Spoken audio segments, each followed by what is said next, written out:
A wonderful welcome, ladies and gentlemen, to Edu-ca-te. Let us talk about fluid mechanics, the concept of density and pressure. So we need to understand first of all this whole term about fluids. So this thing, fluids, what is a fluid? So a fluid is anything that can flow.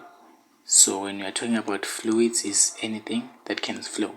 So anything that is able to flow, or we can just say move in a way, it is called a fluid. So fluids can be solids or they can be gases, because for example, the air can flow from one region to another. It makes it a fluid. So it's actually liquids here. I'm actually just fix here this. Okay, so we say that fluids can be liquids or they can be gases, as long as they can flow. For example, air is a gas, right? So the air that we breathe can flow from one region to another, so we say it is a fluid. So when I'm talking about fluid mechanics, we're just going to see which concepts are actually associated with them. So we're just going to talk about the quantity of density as well as the pressure. So what is density? So density is just a measurement of the mass per unit volume. So this is the definition, mass per unit volume. Remember, when we're talking about the mass of a substance, we're talking about how many particles does that substance have. For example, if you just take a piece of paper, it is not heavy, right? It has got a lower mass, so it means the particles are fewer. But then if you take something maybe like a ball and it is very heavy in comparison to this paper, then this ball has got more particles in it. So when we're talking about the mass, we're just talking about the quantity of the particles that are inside it, the smaller particles that are building up this matter. So now when we are talking about density, we want to see how much mass do we have in a certain volume. So how much mass do we have in a certain volume? We want to see how many particles do we have in a certain volume of a substance. So that is mass per unit volume. So we measure density in kilograms per cubic meters. So this is the standard SI unit that we use, kilograms per cubic meters. The reason being, the mass we measure it in kilograms, then the volume we measure it in cubic meters. So once it is in kilograms per cubic meter, then it is measuring density. So now let us now do some experimenting. Okay, so now when you've got a fluid, let us just pretend that this is a fluid. Maybe this is, for example, water. This is water splashing all over this region. So we just say this thing is filled with some water. So here we can see that we're having two balls. Another one is a big ball and another one is a small ball. So from this equation, P is equals to M over V, we can definitely see the relationship between the density and the mass. So first of all, density is directly proportional to the mass, meaning that if you're having a greater mass, then something will be more dense. And then density is inversely proportional to the volume, meaning that when something has got a bigger volume, then it will be less dense. So density is related to mass and volume. So in this case, we are comparing two things. Particularly, we are having two black balls here. So now if we take this small ball, let us just take it. If we take this small ball, we can be able to submerge it inside this fluid. We can be able to put it inside this water. Let's just assume this is water.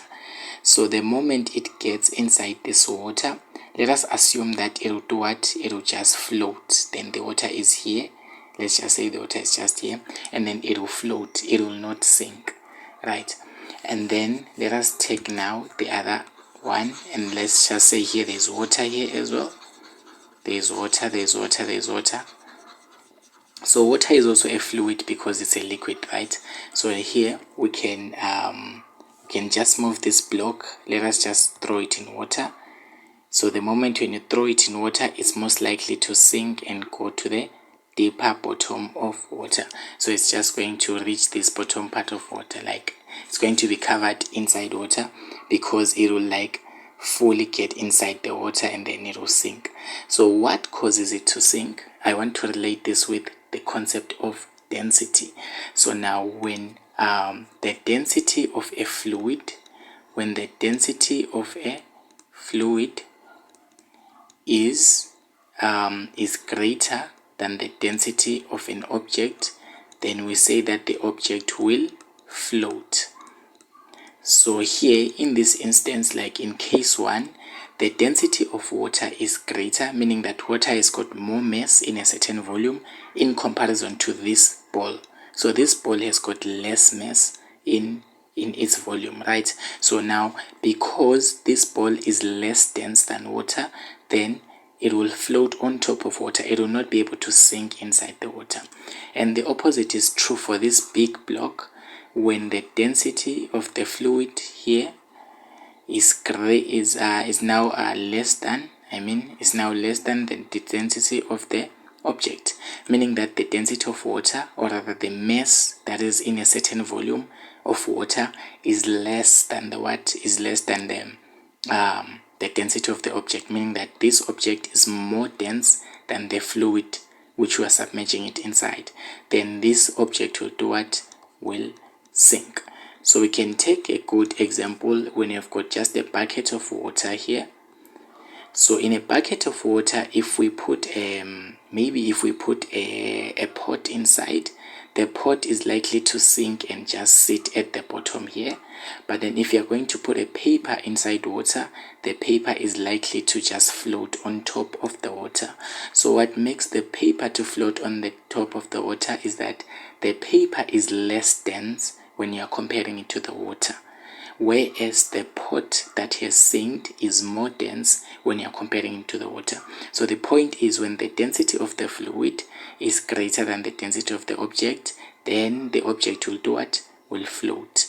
But when the density of the fluid is less than the density of the object, then the object will sink. So that is all about density. So now we go to another concept called the pressure. So what is pressure? So what is pressure? Pressure, it is the force per unit area. So it is the force per unit area. We want to see how much force is experienced in a certain area. Okay, so remember, when we're just applying a force, let us just say this is just an object. Just pretend this is just a solid object. Then you apply a force to it. Let us just say this is the area. This is the area that you are applying this force to it. Then here, this thing or this object will do what? Or this surface will actually experience a pressure. So it will experience a pressure because there is force that is being applied to its area. So pressure, it is actually the quotient of the force per unit area. So we measure pressure in newtons per meter squared, and it is otherwise known as the Pascal. So here, remember, force is measured in newtons, whereas area is measured in meter squared. So in this way, we get our unit newtons per meter squared, but there is a special name for this unit called what? Pascal. So whenever you see something that has got Pascal in it, then it is what? It is definitely pressure. Yeah, we're talking about pressure. So it is measured in newtons per meter squared. So if we can take an example, if we can just say this surface is experiencing maybe a force of 13 newtons, and then your area, let's just say maybe it's let's just say this is 2 meters by maybe 10 meters. So here you can see that you've got what? You've got this shape of yours. Its area will be the length times the breadth, right? Which will be 2 times 10, that will be 20 square meters. So the area that this force of 13 newtons is being applied to, it is 20 meters squared. So to be able to find the pressure experienced by this object, we're going to say pressure is equals to, the force is 13 newtons, whereas the area is 20 square meters. So this is 13 newtons and 20 square meters. So the pressure they experienced, It is what? It is 0.65 pascals. So this is just how you calculate pressure when you are given a force and an area. So there are many examples which you can try out, but this is just all about pressure. We are talking about how much force is experienced per unit area. But then when it comes to fluids, we define, we sort of like look at pressure in different ways, because pressure in a fluid is different. So pressure in a fluid, remember a fluid is anything that can flow, right? So we are talking about gases, or we are talking about liquids, or we are talking about it's just liquid and gases. So anything that can flow is what is a fluid. So when it comes to fluids, the pressure, it actually increases with height. What does that statement imply when you say that the pressure increases with height? So when you say the pressure increases with height, it means that the deeper you go inside a fluid, the more pressure you will experience inside that fluid. Okay, so let's just pretend that this is our basin again, and then it is full of water. It is full of water. Let's just say here, this is water. So water is just an example of a fluid that I'll be using here. So here, this is just water here, filling in this. So if you are going to put an object inside this water, it will experience less pressure at the top than the pressure it will experience at the bottom. So now we're trying to say that the more deeper you go within a liquid, or when you increase the height away from the surface of the liquid. For example, you can see that the surface of the liquid is just here, right? So this is the surface of the liquid. So if we are going to put an object inside the surface of the liquid, let us just assume that I put this object inside the surface of the liquid, and then this object just sinks down and sinks down. Maybe it reaches at this point. So when this object is here at the top, it will experience a less pressure at the top as in comparison to the pressure experienced here at the bottom. So what am I trying to show by this diagram? I'm trying to say the deeper you go, or the more you increase height away from the surface of that fluid, then the pressure will increase.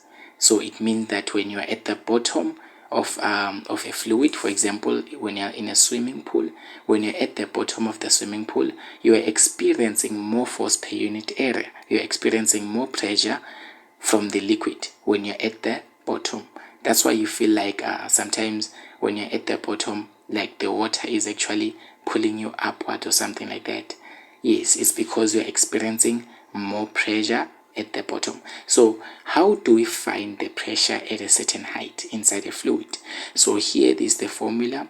Pressure at a certain height, any height or any depth you may be, is equals to the pressure at the top of the fluid plus the density times the gravitational acceleration times the height.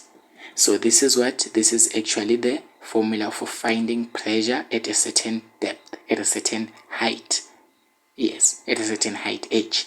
So now in this case, when we're talking about the pressure at the top, we are looking at how much pressure, how much force in this area at the top is being applied.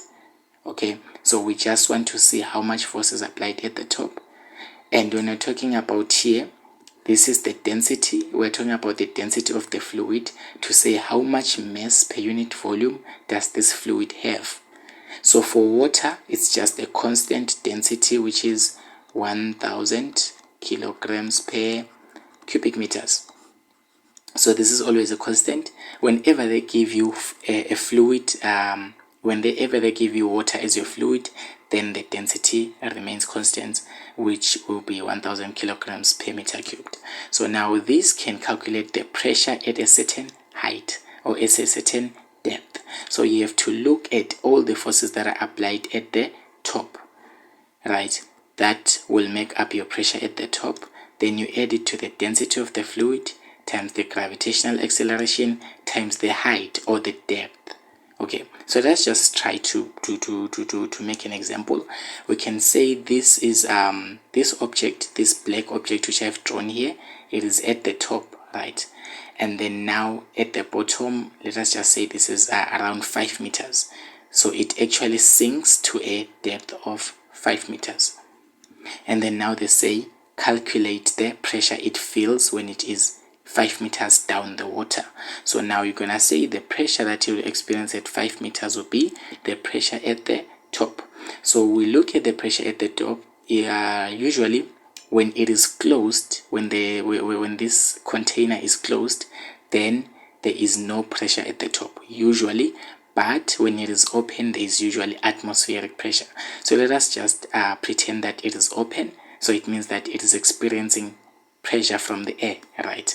And the atmospheric pressure also is a constant, which is 1,01 times 10 to the power of 5 plus the density of water. We have said this is 1000, and then the gravitational acceleration is 9,8, and then the height at which this object is, it is what? It is 5 meters. So now you can be able to find your pressure in pascals. So you can calculate the pressure at any depth, but then bear in mind that the pressure increases with the increasing depth. So the deeper you go inside a fluid, the more pressure you experience, and the equation to calculate that pressure, it is this one.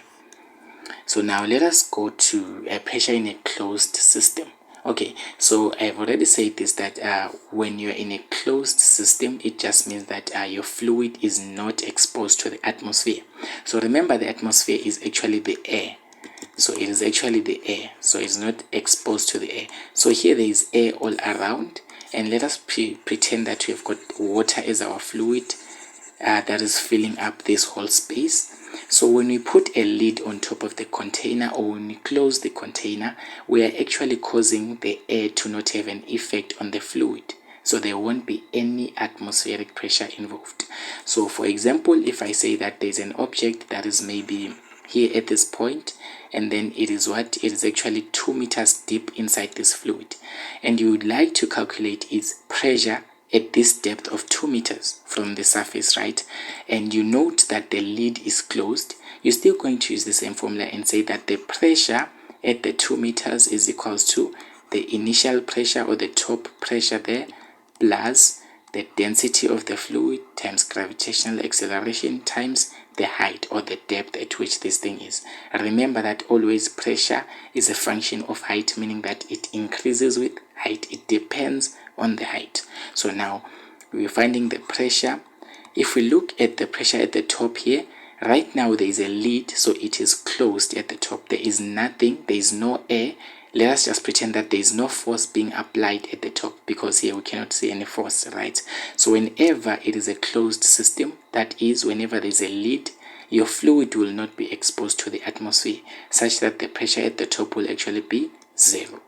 And then now the density of the fluid, if it is water, it is constant, 1000, and then the gravitational acceleration is 9,8, and the height now is 2.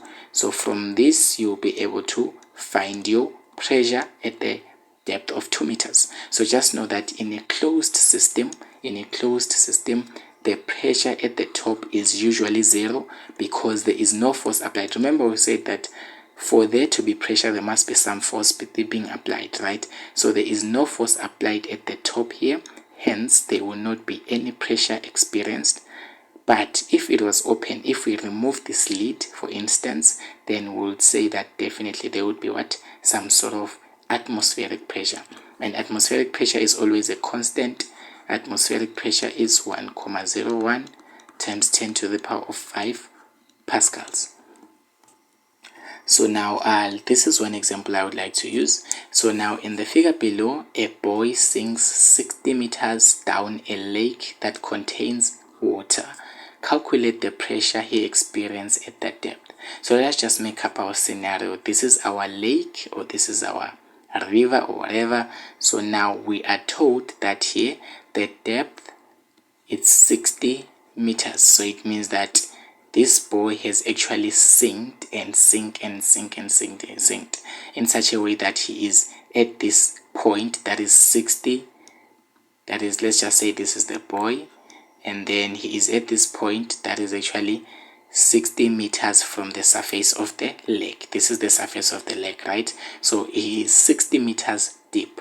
So now, since this boy is 60 meters deep, we are required to calculate the pressure that he experiences at that depth. Remember always that pressure is a function of depth or a function of height, meaning that pressure depends on the height.